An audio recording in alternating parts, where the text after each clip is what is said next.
Ya teman-teman, kembali lagi sama saya. Di sini saya akan merakit PC lagi yang dimana banyak orang yang request ini. Core i3 Gen 10 dan juga GTX 750 Ti. Yang dimana video sebelumnya tersebut saya menggunakan 750. Kalau yang ini 750 Ti, apakah ada perbedaan jauh apa enggak? Kita akan lihat aja nanti. Di sini paketnya semua dengan harga di bawah 6 juta. Mungkin beberapa dari kalian pasti akan bingung memakai harddisknya ini, karena saya pakai harddisk 320 GB untuk menghemat budget untuk ini. Ya karena GTX 750 Ti itu mahal, jadinya saya press saja budget sampai ke bawah 6 juta, jadinya dapatnya seperti ini. Dan juga power supply-nya seperti biasa Blackshear. Sebelum saya lanjutkan apa aja part-partnya di sini, jangan lupa klik subscribe ya teman-teman, di kanan bawah tuh ya. Tinggal diklik seperti itu, dan juga jangan lupa subscribe, linknya di deskripsi. Yang pertama, saya menggunakan Core i3 Gen 10 yang dimana 10105F seperti ini. Dan saya juga menghemat budget juga sih, saya menggunakan CPU cooler dari bawaannya Intelnya ini yang berwarna hitam ya, seperti itu aja. Ini saya membeli dengan harga 1,450.000 ya, dimana ini pakai box ya. Kalau tanpa box dia itu bisa lebih murah 100.000 kalau tanpa box. Kalau yang tanpa box biasanya cuma prosesornya aja tanpa menggunakan HSF-nya yang warna hitam itu, yang baru lah. Jadi saya itu membeli yang boxnya aja, yang penting ada boxnya dan juga ada CPU coolernya yang bawaan Intel. Harganya 1.450.000 dan juga harganya di pojok kanan bawah itu. Selanjutnya saya menggunakan Mobo ini, MSI B460M Pro, yang dimana ini sangat rekomend sih mereknya MSI dengan harga murah 1,2 juta. Daripada merek yang lain saya lebih memilih ini aja daripada ASRock ya. Kalau ASRock itu memang lebih murah sih, tapi saya lebih memilih yang MSI aja supaya lebih bagus dan juga fiturnya lebih banyak. Yang terpenting ada debug LED-nya supaya mengetahui lah bagian mana yang rusak. Ini sangat rekomend. Dan selanjutnya saya menggunakan RAM Tim Elite ini yang warnanya kuning. Ini juga paling banyak orang sih yang pakai ini karena harganya dengan murah. Saya membeli dua, ini tuh second ya ini ya. 2 kali 4 GB, jadi total 8 GB ini. Masih di plastik, belum saya coba. Pokoknya second lah.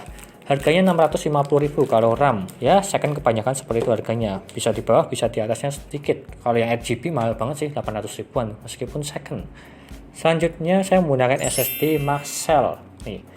Kenapa saya tidak memakai yang M.2 atau yang NVMe? Karena emang itu menghemat budget di bawah 6 juta. Ini kalau pakai M.2 NVMe bisa sih, tinggal di-upgrade aja karena di sini juga sudah support M.2 NVMe dan juga ada heatsingnya juga. Tapi untuk sementara pakai ini juga nggak masalah sih, 120 GB dan juga AM itu sih intinya menghemat budget di bawah 6 juta. Ini harganya 265.000 dan juga review videonya sudah ada di video sebelumnya untuk review ini SSD Maxell-nya ini. Selanjutnya saya menggunakan harddisk ini yang paling banyak dibicarakan, pakai 320 GB. Kenapa pakai ini? Yang itu menghemat budget untuk yang ini 320 GB. Dari sananya bilangnya cukup sih, jadinya nggak masalah pakai ini aja. Untuk penyimpanan file-file biasa standar lah. Kalau ingin lebih tinggal tambah aja harddisknya aja lah, seperti itu intinya. Selanjutnya saya menggunakan GTX 750 Ti single fan ini. Harganya sekitar 1,4 juta ya. Ya sekarang itu naik turun sih ya, rata-rata 1,4 sampai 1,5 rata-rata orang menjualnya. Ini yang single fan dan juga ini tanpa pakai power pin ya di sini ya, 6 pin ya, seperti ini aja. Mereknya Zotac. Ini yang single fan, ada yang dual fan, ada yang single fan, tapi yang ini single fan ya, seperti itu aja. Aku kasih ini biar kelihatan ya, seperti itu. Selanjutnya saya menggunakan power supply Blackshear 450 watt. Paling banyak yang saya pakai ini karena emang sudah cukup sih, 750 Ti dengan ini sangat cukup. Yang dimana Blackshear dengan harga 340 sampai 350.000. Harganya mas segitu sih karena naik dari pengirimannya, jadinya seperti itu. Nggak masalah, ini juga paling bagus dan juga belum ada komplain sampai sekarang untuk power supply-nya. Dan selanjutnya saya menggunakan casingnya ini casing PC cooler yang terbaru kalau nggak salah ya, terbaru dan juga ini bagus. Ini adalah PC cooler Platinum LM200 Mesh RGB. Di bagian depan ada RGB-nya. Ini support cuma MATEK aja ya, karena ini mobilnya MATEK. Saya kasih sini sangat support dan juga bagus. Ini tuh hampir sama dengan GeMac Aero Mini, hampir sama lah. Selanjutnya yang terakhir saya menggunakan PC coolernya ini. Ya ini paling wajar sih ini, karena harganya sangat murah sekali, 40.000, dan ini juga sangat rekomend dari segi warnanya. Meskipun warnanya dia itu tetap tidak memutar dari segi RGB-nya, cuma stuck seperti inilah contohnya lah, cuma kayak gini aja di casingnya nanti ya. Harga 40.000, saya itu membeli 3, saya kasih 2 di bagian atas dan juga 1 di bagian belakang. Ini juga menghemat budget juga ya, jadinya saya mau membeli 3. Kalau maksimalnya bisa dikasih 3 depan, 2 atas, 1 belakang dan juga 2 di bagian bawah. Tapi secukupnya sih ya 4 udah cukup sih. tapi saya kasih 3 aja karena di bagian depannya sudah ada RGB, di bagian atasnya kasih 2, belakang kasih 1 ya, intinya seperti itu. Dan totalnya di bawah 6 juta, sangat rekomend sekali, tinggal Anda cocokin aja. Kalau misal harddisknya kurang, silahkan ganti aja ke 500 GB lah, minimal 500 GB sih. Kalau enggak SSD-nya ganti yang M.2 NVMe ya, karena emang ini sudah ada slotnya ya, seperti itu aja. Dan kita lanjut saja untuk merakit dan juga mereviewnya. Yuk.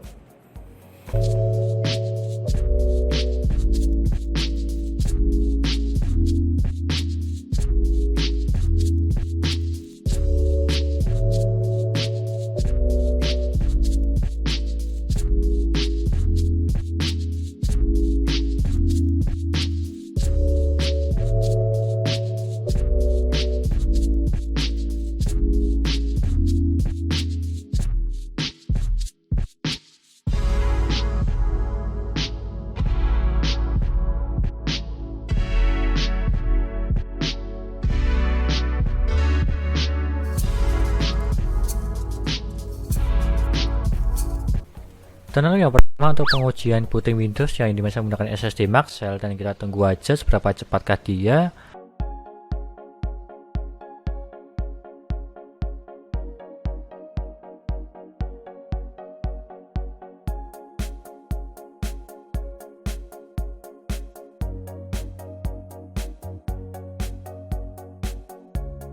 Dan dia mendapatkan 21 detik. Kalau menurutku sih ya terbilang standar cepat ya.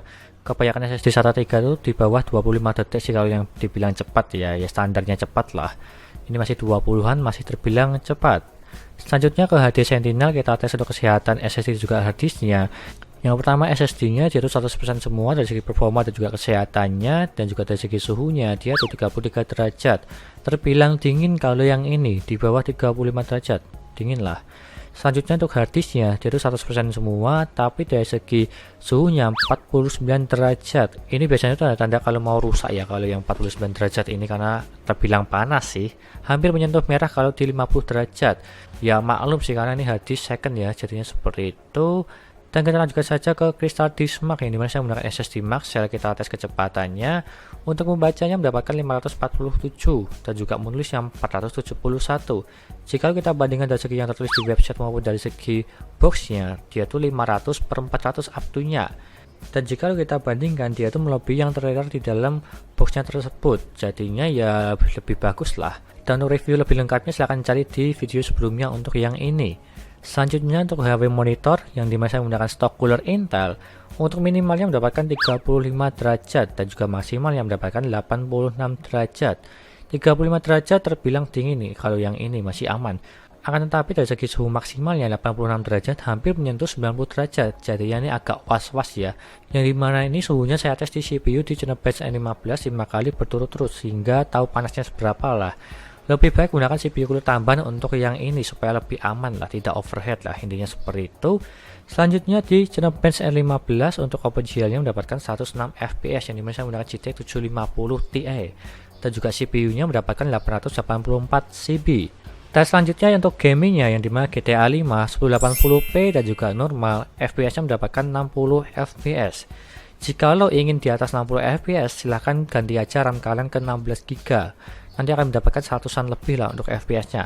Kalau 8 GB dia tuh stuck di 60 fps dengan tanda kutip VGA-nya harus 2 GB untuk VRAM-nya. Seperti itu. Dan kita lanjutkan saja ke game Valorant. 1080p dan juga rata kanan atau high, dia tuh rata-ratanya mendapatkan 185 fps. Sangat nyaman sekali, di atas 100 hampir 200 lah. Untuk bermain ini sambil live streaming masih bisa.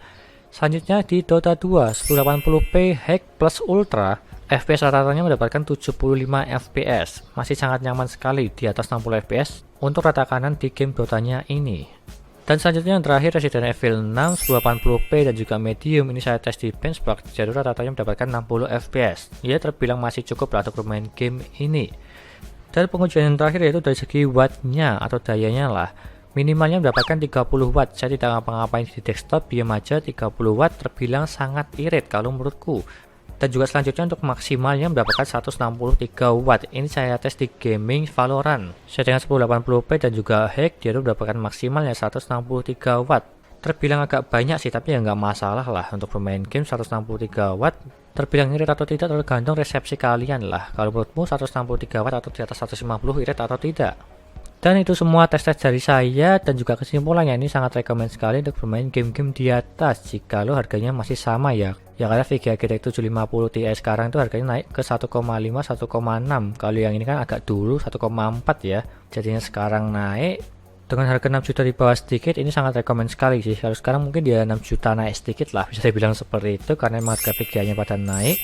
Dan juga semua listnya ada di sini semua. Dan juga semua linknya ada di deskripsi, tinggal udah beli aja. Beberapa part mungkin tidak ada yang ada di deskripsi, termasuk VGA-nya ya. Tetapi nanti saya akan kasih opsi lain supaya ada lah, seperti itu intinya. Jika lo ingin di-upgrade, ya silahkan upgrade harddisknya maupun SSD-nya, dan juga fan di bagian depan masih bisa dipasang 3. Intinya seperti itu. Sekian dari saya, terima kasih sudah menonton, dan juga jangan lupa like dan subscribe. Dan nantikan video lainnya mengenai rakit PC Intel maupun AMD gaming maupun editing. Dan juga jangan lupa share ke teman-teman kalian. Terima kasih sudah menonton.